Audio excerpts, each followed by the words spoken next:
अस्सलाम वालेकुम। मेरा नाम है यूसुफ जलाल और मैं आपको वेलकम करता हूं अपने यूट्यूब चैनल पे।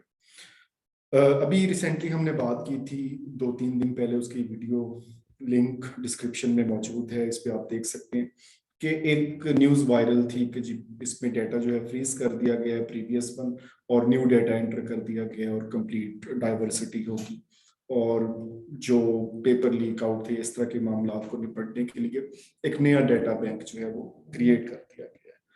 अब इस न्यूज के बाद जो है जो पेपर अभी हुए हैं इस वीक में, मतलब 19 और 20 मार्च को, तो कुछ चीजें देखने में आई हैं, कुछ क्वेश्चन देखने में आए हैं। तो जैसे मैंने पहले बात की थी कि चीजें मॉडिफाई हो जाएंगी, चीजों की ट्रांजिशन हो जाएगी, उनके पूछने का अंदाज तब्दील हो जाएगा, कुछ चीजें न्यू भी थी डेफिनेटली। एक पेपर हुआ असिस्टेंट डायरेक्टर हेडक्वार्टर, और ये चाइल्ड प्रोटेक्शन जो यूनिट है उनमें ये इसमें अपॉइंटमेंट थी। BS-17 का ये पेपर था, जिसमें 43 ऑलमोस्ट 42 क्वेश्चन, 40% जो था वो सोशियोलॉजी, सोशल वर्क और मैथ से था, जबकि बाकी 60% जीके मेंशन किया हुआ था। और उसके जो क्वेश्चन थे उसमें जो है वो 6 क्वेश्चन जो है वो मैथ के हैं। हम सिर्फ 6 क्वेश्चन आज डिस्कस करेंगे, सिर्फ मैथ वाले। बाकी जो है वो क्वेश्चन पे भी एक एनालिसिस हम जरूर देखेंगे कि इंशाल्लाह कल कि उसमें क्या चीजें न्यू थी और किस अंदाज में पूछा गया। तो मैथ में जो है वो पोर्शन में 6 क्वेश्चन आए हैं। अगर मैथ की बात करें तो मैथ के जो प्रीवियस क्वेश्चन हमारे पास ऑलमोस्ट 1000+ जो हमारे पास पास पेपर मौजूद हैं, जो हम देख चुके हैं पहले, तो 1000+ क्वेश्चंस ऑलरेडी हमारे पास मौजूद है, जिनको हम पास्ट पेपर क्वेश्चंस के नाम से देख लें तो उनमें से कोई भी क्वेश्चन जो था वो रिपीट नहीं था। क्वेश्चन की स्टेटमेंट रिपीट नहीं थी, एज इट इज, जैसे पहले जो सवाल पहले आ चुका है तो इसमें भी आ गया, तो ऐसा कुछ भी नहीं था। तो 6 क्वेश्चन थे, सारे क्वेश्चन न्यू थे, उनकी जो है वो इबारत न्यू थी, उनके आंसर स्टेम सब कुछ न्यू था। बट मेथड तो डेफिनेटली वही रहने हैं, मेथड तो तब्दील नहीं होने। तो हम इन 6 को डिस्कस करते हैं। इसको स्टार्ट करने से पहले एक शॉर्ट अनाउंसमेंट है क्रैश कोर्स की। अगर आप PMS के जीके के लिए आप तैयारी करना चाह रहे हैं, या FPSC PPSC का 1 पेपर है, या स्पेशली PPSC का जो 20% पोर्शन है जनरल नॉलेज का, अगर आप ये तैयार कर रहे हैं तो आप एक क्रैश कोर्स ज्वाइन कर सकते हैं। इसकी कंप्लीट डिटेल डिस्क्रिप्शन में गिवन है, अदरवाइज आप मेरे नंबर पे कांटेक्ट कर सकते हैं। तो हम आते हैं मैथ की तरफ, और आज हम जो 6 के 6 क्वेश्चन हैं इनको डिस्कस करते हैं। इसका जो है सोल्यूशन PDF फॉर्म में आप टेलीग्राम से डाउनलोड कर सकते हैं, फेसबुक पे मैंने अपलोड कर दी है, तो आप वहां से भी इसको देख सकते हैं। और हम इस पे जाते हैं। पहला क्वेश्चन था 35% decrease of 200, then how much amount is left. Simple, हमने जो है वो 200 का 35% फाइंड करना था, उसको उसमें से माइनस करना था कि इसको डिक्रीज कर दें कि 35% ऑफ 200। तो ये चीज को न्यू नहीं थी, सवाल न्यू था, बट मेथड वही था। सिंपल, इसको डायरेक्ट मेथड से मैं करूंगा। इसमें जो है वो अगर आप करना चाहें तो x% of y equal to z, आप इससे कर सकते हैं। आप सॉल्व आउट कर इसको सॉल्व करें तो वैसे डायरेक्ट देखें तो 100 का 35%, 35 और फिर 35, 70। तो 200 का जो है 35% जो है 35%, 70 है। और 70 को अगर हम सब्ट्रैक्ट कर दें 200 से, तो ये बिल्कुल जबानी होने वाला सवाल था। तो 120, 130, 140 या 150। तो सिंपल, इसमें जो भी आंसर है वो आप इसमें कमेंट कर सकते हैं। चलिए इसमें सॉल्व भी करता जाता हूँ। तो 130B हमारे पास जो है वो ऑप्शन हो गया। नेक्स्ट क्वेश्चन था, if the average age of 3 boys is 15 and if their ages are in ratio 3, 5 and 7, what will be the age of youngest boy. अब ये क्वेश्चन जो है इंटरनेट पे अगर आप इसको सर्च आउट करें तो वहां पे जो है वो ओल्डेस्ट बॉय की एज पूछी हुई है। मतलब इस क्वेश्चन को रिवर्स किया गया है, नेट से तो लिया गया है बट यंगेस्ट का आई थिंक सो मुझे कहीं नजर नहीं आया, वहां पे ओल्डेस्ट का पूछा गया है। तो इस तरह का सवाल जब भी आता है, ये अब दो चीजों का मिक्सचर है, एवरेज का भी और रेशियो का भी। तो सबसे पहले हम एवरेज की बात करते हैं। The average of 3 boys is 15, तो हमें सबसे पहले तो समेशन पता होना चाहिए कि इनका टोटल मजमुआ कितना बनता है। तो एवरेज का हमारे पास फार्मूला है summation x over n। Average है 15 और n है इक्वल टू 3, तो समेशन x सिंपल हमारे पास 15 मल्टीप्लाई 3 तो 45 हमारे पास आ गया। और 45 को फाइंड करने के बाद ये ज़बानी आप कर सकते हैं। इसमें हम रेशो को ऐड कर देते हैं, 3 + 5 + 7, 10 एंड 15। और जैसे ही हम 45 पे 15 को डिवाइड करते हैं तो हमारे पास एक यूनिट जो है वो आ जाता है इसके हवाले से कि जो 3 इसका एक यूनिट है। अब हम इसको मल्टीप्लाई करते हैं, 3 मल्टीप्लाइड बाय 3, तो पहले की एज है 9, 3 मल्टीप्लाइड बाय 5, सेकेंड की एज है 15, और थर्ड वन की जो एज है 3 मल्टीप्लाइड बाय 7, 21। तो ये हमारे पास मौजूद है। अब इसमें से यंगेस्ट पूछे, इसमें से ओल्डेस्ट पूछे, मिडल मैन की पूछे, जिसकी मर्जी पूछे। इसको वेरीफाई करना चाहे तो 21 प्लस 15 36 और 9 45, और 3 से डिवाइड करेंगे तो इनकी एवरेज वही 15 आ जाएगी। तो यहाँ पर जो है वो यंगेस्ट का पूछा गया, तो सिंपल हमारे पास जो है वो 9 आंसर हो जाएगा। अगर इसमें ओल्डेस्ट का पूछता तो इसमें 21 की तरफ हम चले जाते। थर्ड क्वेश्चन था, if there are 165, 275 and 330 students in 3 classes respectively, if all buses have equal students to sit, then how many maximum students in a bus? तो एक बस में कितने होंगे? तो सिंपल ये हमारा जो है वो HCF, हाईएस्ट कॉमन फैक्टर, या जिसको हम उर्दू में आधे आजम बोलते हैं, ये उसका क्वेश्चन था।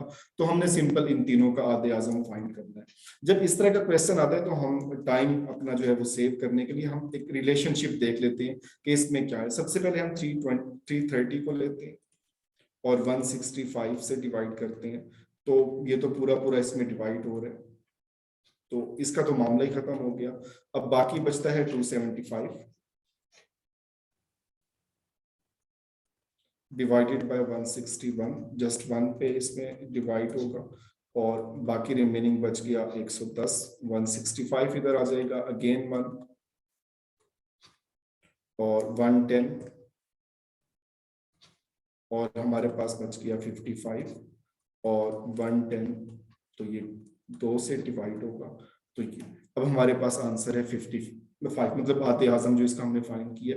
तो 55 वो मैक्सिमम नंबर है जो इक्वल अगर वो बैठते हैं बसेस में तो वो उसमें नंबर होगा, तो हमारा आंसर हो जाएगा सी। तो ये हमारे पास इसमें HCF का ये बड़ा बेसिक सा क्वेश्चन है, कोई इतना इसमें हम नहीं कह सकते। नेक्स्ट क्वेश्चन था बड़ा आसान सा, if 4 person living in house, एक घर में 4 आदमी रहते हैं और उस गली में जो है ऐसे 22 घर हैं, तो टोटल उस गली में कितने लोग रहते हैं? 22 घर टोटल हैं, हर घर में 4 आदमी हैं। सिंपल ये ऑप्शन थे 55, 66, 77, 88, तो 88 हमारा आंसर हो गया। तो ये एक जबानी हल होने वाला सवाल था। और उसके बाद जो है वो नेक्स्ट हमारे पास क्वेश्चन था, a man spends 1/3 of his income on food, 2/5 on his of his income on house rent, and 1/5 of his income on clothes. If he still has 400 rupees left with him, his income is, उसकी income कितनी है? मतलब उसने 1/3 जो है वो खर्च कर दिया, ठीक है, और उसके बाद 2/5 भी जो है वो खर्च कर दिया, और 1/5 भी खर्च कर दिया। तो सबसे पहले तो हम इनको ऐड कर लेते हैं। तो अगर इनका जो है वो हम लेंगे इजाफे कर, तो 15, 3 को डिवाइड करेंगे तो 5, 3 है तो 2 ज़रब 3 6, और फिर हमारे पास आ जाएगा 3, 6 + 3 9, और 14/15। मतलब उसकी इनकम के जो टोटल पार्ट थे वो 15 थे, 15 हिस्से टोटल थे। 14 तो उसने उड़ा दी हैं, उसने खाने पे, उसने रेंट पे, उसने क्लॉथ्स पे सब कुछ खर्च कर लिया। अब तो सिर्फ उसके पास एक ही पार्ट बचता है, और ये पार्ट जो है वो हमें मेंशन कर दिया गया है कि जो ये पार्ट है वो 400 के इक्वल है। मतलब 400 मल्टीप्लाइड बाय 15, तो 6000, ये हमारा आंसर है। इस क्वेश्चन को हम वेरीफाई कर सकते हैं। मैथ का सबसे ब्यूटी है कि हम इसकी वेरिफिकेशन बड़ी इजीली कर सकते हैं। अगर हमने 6000 इसका आंसर निकाला, चलिए हम बात करते हैं जी 6000 उसकी इनकम है, दिस वन। अब पहला था कि 1/3 उसने इनकम का जो है वो फूड पे किया, तो इसका 1/3 6000 का, तो 2000 उसने जो है वो खर्च किया। उसके बाद 2/5 1200, और मल्टीप्लाइड बाय 2 2400, और लास्ट वन 1/5 1200, 6 and then 5600 उसने खर्च कर लिए। तो अब 6000 अगर हमने आंसर निकाला तो बाकी तो उसके पास 400 बचते हैं, और यही हमारे पास स्टेटमेंट है क्वेश्चन की। तो हम इसको वेरीफाई कर सकते हैं। इसके अलावा आप किसी को भी देख लें तो ऐसा जिसका जो है वो आंसर हमें जो है 400 रिमेनिंग नहीं बचेगा, तो 400 हमें हिंट देता है, हम इसको सॉल्व करते हैं। और उसके बाद जो है वो लास्ट क्वेश्चन था। ये क्वेश्चन बड़े इंटरेस्टिंग होते हैं। अगर आपको डायरेक्ट और इनवर्स में इंटरेस्ट है, आपको समझ आते हैं, आप कर लेते हैं, तो फिर तो आप उसी मेथड से करें। अगर आप उससे नहीं करते, अगर आपको मैथ में इश्यू आता है, तो फिर इस तरीके से आप कर सकते हैं। तो इसको मैं मजीद लेंथी नहीं कर रहा, इसको मैं बड़ा शॉर्टली इसमें जस्ट ट्रिक से इसको सॉल्व करेंगे। इस तरह का क्वेश्चन जब भी इसको सिंप्लीफाई करने की कोशिश करें। क्वेश्चन था 39% वर्क 5 आवर्स अ डे, 5 घंटे काम करते हैं, 39 आदमी है, और एक काम को 12 दिन में वो कंप्लीट कर लेते हैं। If the number of person decrease to 30, आदमी कम हो गए हैं, 30 पे आ गए हैं, और नंबर ऑफ आवर्स जो है वो 6 हो गए, 1 घंटा बढ़ गए। अब उनको दिन कितने रिक्वायर्ड है, तो इसको हम सिंप्लीफाई करते हैं। हम देखते हैं कि 12 दिन था, 12 दिन थे और 5 घंटे काम किया, तो टोटल 60 आवर्स काम हुआ एक आदमी का, और टोटल जो पर्सन थे वो 39 थे।